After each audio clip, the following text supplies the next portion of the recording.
네, 안녕하세요. 주간왕식의 황시혁. 네, 박찬호 PD입니다. 네, 오늘 목소리가 많이 갔습니다. 우리 너무 아침 일찍이라고요. 네. 오늘 처음으로 저희 이 녹화 방송을 한번 진행을 해보고 있고요. 맞아요. 네. 사실 저번 주 한 주를 쉬면서 많은 일들이 있었습니다. 너무 많은 일이 있었어요.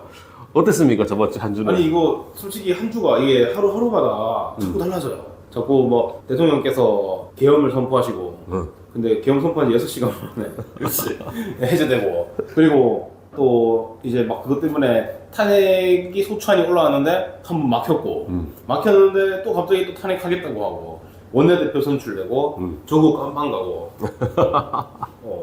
그리고 또 갑자기 또 대통령 4만 원 발표하셨는데 그것 때문에 또 여론이 또 갑자기 요동치기 시작하면서 네. 또 사람들이 얘 뭐 어떻게 될지 모르는데 이게 뭘까 이런 생각이 듭니다. 지금 상당히 많은 혼동의 시기가 왔습니다. 뭐 저희도 지금 사무실 분위기도 많이 바뀌었죠.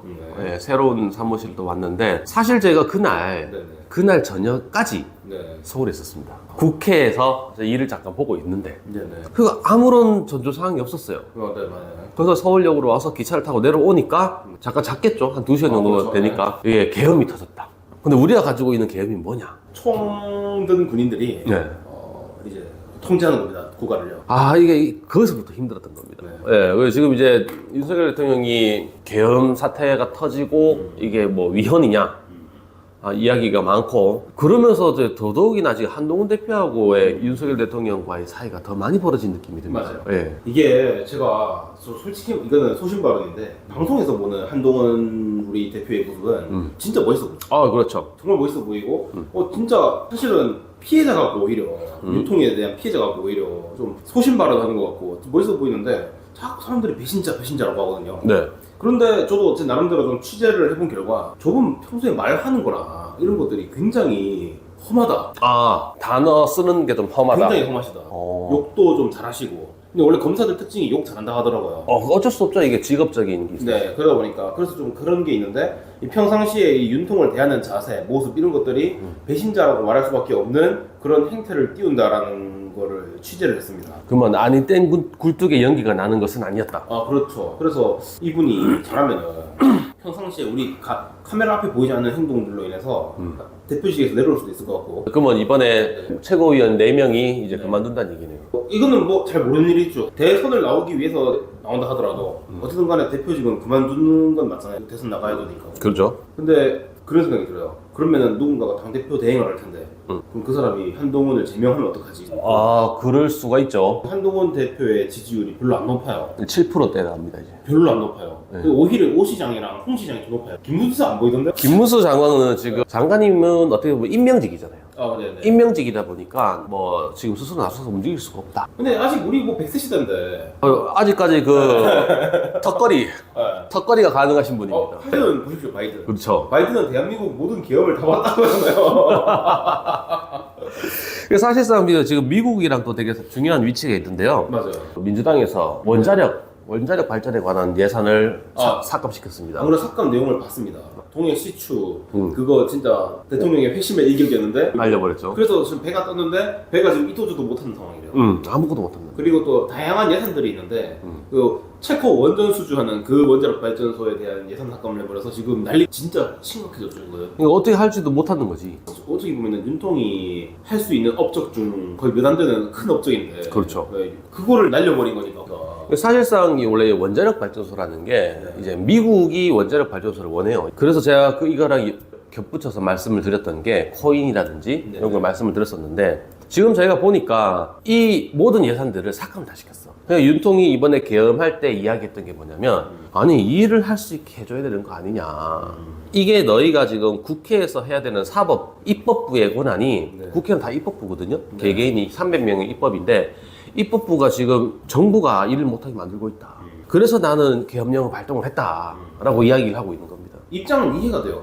저는 이해할 수 있습니다. 그 계엄이나 수단이 조금 안타깝다는 생각이 드는 게 그거 말고 다른 방법 없었을까? 그러니까 저도 많은 사람들이 그렇게 얘기를 하죠. 중요한 게 이겁니다. 이번에 지금 탄핵안이 올라가잖아요. 이번에도 가결이 안 됐다. 그러면 지금 대통령직을 또 할 수 있습니까? 이미 레임덕이야. 그리고 두 번째로 이번에 탄핵이 가결이 되었어. 가결이 돼가지고 헌재에 올라가는데 이걸 했는 것 자체가 불법인가? 헌법을 위반했나 위반하지 않았냐 이거만 보는 건데 여기서 헌재에서 또 이제 탄핵이 안 되었다. 그럼 대통령 권한에 대한 것만 있는 건지 그런 것도 이제 앞으로의 많이 생각을 해봐야 돼요. 저는 윤통이 이 상황을 돌파하기 위해서는 미디어에 자주 나오셔야 된다. 아, 더 많은 노출을 해야 된다. 왜냐하면 미디어에 나오실 때마다 사람들 분위기가 너무 달라져요. 맞죠? 네. 이제 사람들 자체가 네네. 정보를 줘야 돼요. 맞아요. 나 이제 이거 하려고 합니다. 네네. 나 이거를 하기 위해서 이렇게 했습니다. 그런 이야기를 해줘야 된다는 거죠. 저는 윤 대통령이 네. 계엄을 터뜨릴 때까지만 하더라도 정말 이해가 안 가는 사람이었거든요. 그런데 이제 계속 미디어에 노출되고 계속 자기가 그 이유를 설득하고 하는 모습을 보니까 확실히 저 사람은 미디어에 나와야 된다. 원래 도어 스태핑을 하다가 안 하셨잖아요. 그렇죠. 계속 하셨으면 이 지경까지 안 왔다는 생각도 들어요.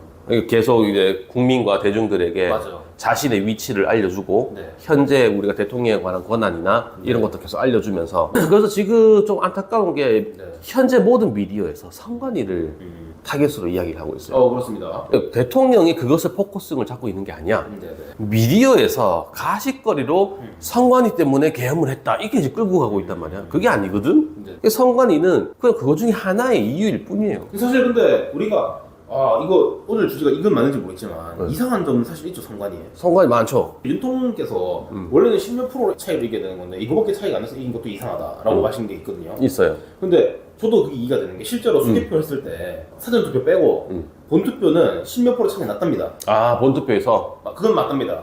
사전투표 때문에 어느 정도 차이 비슷하게 난 건 맞는데 출구조사가 너무 이상한 거죠. 그렇죠. 출구조사는 본투표에만 행사되는 건데 본투표에서 어마어마한 진짜 차이 없이 오히려 JTBC는 이재명이 이겼다고 보였어요 그때. 아, 모르셨죠 이거는? 그건 몰랐어요. 모르신 분들 많더라고요. 왜냐면 우리 다 채널A나 SBS 보니까 MBC도 당시에 그냥 윤석열 후보가 한 1%인가 2%를 이기는 걸로 나왔는데 JTBC는 이재명이 이겨버렸다. 본투표만 가지고 한 거였는데. 맞아요. 그런데 본투표만 가지고 했는데 사전 결과랑 그러니까 이것도 여론조사하는 건 이상한 거죠. 사실 제가 알기로는 출구조사도 여론조사랑 또 앞에 나온 사람들 이렇게 물어보고 인터뷰하는 거랑 이거 다 합쳐가지고 한다면서요. 그렇죠. 네. 그러니까 여론조사도 이상해. 출구조사도 이상해. 다 이상하지. 다 이상한데 그것도 선관위 주제 아니에요, 전부 다? 다 선관위 주제입니다. 그런데 막상 까보니까 변변도 10몇 프로 이겼어. 10몇 프로 정도 차이 났어요. 그게 좀 이상한 건 맞죠? 대통령이 이상한 걸 이상하다라고 표현을 하면서 밑에 애들 보고 조사하라라고 했다는 걸 부정할 수는 없다는 거지. 그리고 지방선거까지는 그래 뭐 분위기 때문에 그렇게 갖다 치지만 총선 때 사실 분위기 안 좋았잖아요. 그 대통령에 관련된 그 여러 가지 분위기. 그때 이제 선관위 사람들이 한번 또 이제 다음 권력은 이재명한테 갈 것 같으니까 한번 나쁜 마음 먹어보자 하는 것도 합리적인 의심이 될 수 있죠. 있죠. 네, 저는 그렇게 생각하거든요. 그러니까 저도 뭐 실질적으로 부정투표, 부정선거에 관한 거에 대해서는 뭐 딱히 긍정적이진 않아요. 그렇습니다. 네. 근데 이제 이런 거지. 그런 분 의심이 있다고 하면은 다음 선거 때는 우리가 의심하는 것을 해결해 주면 돼. 근데 21대와 22대에 뭐가 달라졌단 말이야. 근데 사실 그런 것도 있어. 22대 국회의원 선거할 때 몇 프로 차이 안 난다 하잖아요. 4%, 5%씩. 그거밖에 차이 안 나면서 192석을 가져간다, 야당이. 상당히 좀 이상하죠? 뭔가 좀 안 맞죠? 뭐가 아니, 아무리 그래도, 아무리 투표의 시스템이 그렇다 하더라도, 이렇게 되나? 이게? 결과가? Winner takes all이라고. 아니, 예전에 이명박 대통령 엄청 인기 많았을 때, 아세요? 박근혜 없는 박근혜당. 예. 친박연대인가요? 친박연대. 그거랑 다 합쳐가지고 167석까지 갔어요. 그렇게 맞아요. 인기가 많았는데도 불구하고. 이상하잖아요. 그래서 사실 뭐 이 부정선거론을 이야기하는 사람이 누구냐면 트럼프입니다. 맞습니다. 트럼프가 맞습니다.